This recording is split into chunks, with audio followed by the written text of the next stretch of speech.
Hello internet, another quick lesson. Alam niyo ba na meron kayong pwedeng i-tweak sa inyong terminal, specifically sa PowerShell kasi yun yung ginagamit yung VS Code.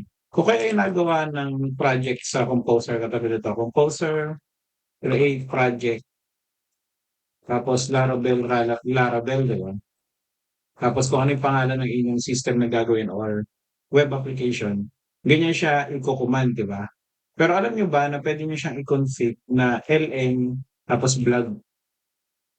Yan, gagawa na siya ng Laravel project. Okay, so siyempre, hindi yun basta-basta. Kailangan natin i-configure yun. Okay, so yun ang ituturo ko sa inyo ngayon. Okay, so using VS Code o kaya rekta dun sa PowerShell mo, pwede nyo siyang i-open via code, $sign, tapos profile. Okay, so kung may lumabas na warning na hindi existing yung file, i-click nyo lang yung yes para gumawa siya ng file. So ito yung itsura ng file na gagawin ni Windows or ni PowerShell. Okay, so ang susunod natin gagawin ay function. At kung ano yung gusto nating pangalan, katulad ng ginawa ko kanina, ln, which is Laravel new, no?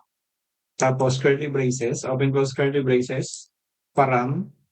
So ang gagawin nito guys ay kukuha tayo ng isang string kung ano yung pangalan ng ating, anong yung gusto nating gawin na project, no? Katulad ng kanina example natin yung blog. Sumunod niyan ay composer, create. So ito na yung proper terminal command para maggawa ng Laravel project. Kasi ito supply lang natin dito yung name or yung variable name na gusto natin gawin o ipasa. Tapos, additional step, gusto nyo ay i-open na kagad yung pagkatapos ng gawin yung project na yun, i-open niya na kagad yung or yung project na yun, then i-open natin sa VS Code. Para rekta coding na, no? Okay, so pagtapos niyan at i-save, ang gagawin naman natin ay dot profile, tapos enter para ma-refresh yung ating profile. So pwede na natin siyang i-close. Okay, so kung kayo ay nasa loob ng isang project, pwede na siyang i-run na ln blog. Okay, so gano'n lang kadali.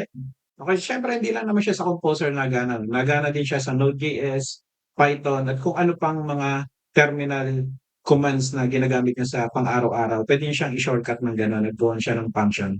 Okay, so kung nagustuhan niyo 'tong lesson na 'to at hindi pa kayo subscriber, please consider subscribing. I-hit niyo yung bell button para update kayo sa susunod na lesson dito sa Pinoy Free Coder Channel. Again guys, maraming salamat sa panonood at kita-kita tayo sa susunod na quick lesson.